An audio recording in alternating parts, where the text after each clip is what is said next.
شمر کے پیچھے جب فوجیں لگی نا مختار کی، تو امام زین العابدین مدینے کے مضافات میں رہتے تھے، خیمہ لگا لیا تھا، اللہ اللہ کرتے تھے۔ مختار کی فوجیں شمر کے پیچھے لگیں، گرمی کا موسم، گھوڑے پیچھے ہیں، چھپتا چھپاتا دوڑتا، گرمی میں تھوڑا بہت دوڑنا پڑے تو زبان باہر آ جاتا ہے اور انسان کے وجود کی عجیب کیفیت ہوتی ہے۔ شمر ادھر آ گیا جہاں امام زین العابدین کا خیمہ تھا۔ اس نے دیکھا کہ گھر ہے، چھپنے کی جگہ، دوڑ کے اندر داخل ہوا۔ امام مصلی پہ بیٹھے یوں نظر اٹھائی، کیا شان ہے رسول کریم کے گھرانے کی، کیا انداز ہے گھرانے کا، یوں نظر اٹھائی، فرمایا پردیسی پانی پینا ہے؟ بند کرنے والا تھا پانی پینا ہے؟ کہنے لگا پینا ہے۔ شمر کہتے میں سمجھا کہ پہچانا نہیں امام زین العابدین، پہچانا نہیں۔ وقت بدل گیا، حالت بدل گئی، وہ تاج و تخت والے آج رسوا ہیں۔ امام زین العابدین خود اٹھے، سننا اور یاد رکھنا، اٹھے، پیالے سے پانی، اپنے مٹکے سے پانی پیالے میں ڈالا، پھر ایک پیالہ دیا، پھر دوسرا دیا، اور پیو گے؟ تیسرا دیا۔ شمر کہتے جب میں سیر ہو کے پانی پی لیا نا تو مجھے تو گمان تھا نا پہچانے نہیں، تو میں اجازت لے کے باہر نکلا تو میں نا پانی تو پی لیا پر پانی پانی ہو گیا۔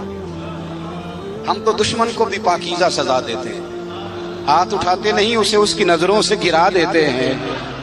کہتے ہیں کہ پانی پانی ہو گیا، یار میں نے پانی بند کیا، پیاسے رکھا 3 دن اور مجھے پلا رہے ہیں۔ شرم آئی اور میں نے کہا مر تو اب جانا ہی ہے، تو زین العابدین سے سچی بات نہ کر لے۔ میں اندر گیا تو امام پھر گردن چکائے بیٹھے تھے، تو میں نے کہا زین العابدین شاید آپ نے پہچانا نہیں۔ تو امام صاحب نے نظریں اٹھائی تو آنکھوں میں آنسو تھے۔ فرمایا کیوں نہیں پہچانا؟ جب تو اندر داخل ہوا ہے تو مجھے 6 مہینے کا علی اصغر اسی وقت یاد آ گیا تھا۔ جب تو اندر آیا ہے تو میرے چچا کے کٹے ہوئے بازوؤں میں جو درد تھا اور میری پھوپھی کی آنکھوں میں جو آنسو تھے مجھے سارے یاد آئے تھے، اور وہ کہاں کربلا اور کہاں دمشق تم نے نیزے پہ لٹکا کے میرے باپ کا جو سار کلیوں میں گھمایا مجھے سارا یاد آیا تھا۔ شمر کہتا میں نے گھبرا کے کہا پھر پانی کیوں پلایا؟ اگر پہچان گئے تھے تو پانی کیوں پلایا؟ کہتا یوں کر کے آنسو پوچھے امام نے۔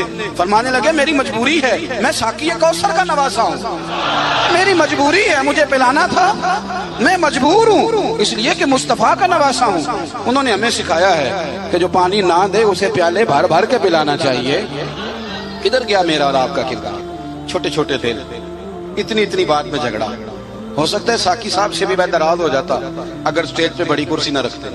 اتنا سا دل بس، ہو سکتا ہے بگڑ جائیں ایک دوسرے سے کہ مجھے بلایا ہی نہیں، نعرے نہیں لگائے، بندہ استقبال کوئی نہیں بھیجا۔ او بھائی یہ تو چھوٹے لوگ اس طرح کی باتیں کرتے ہیں، تو کچی پکی بات نہیں۔ جو آدمی بڑا ہوتا ہے وہ استقبال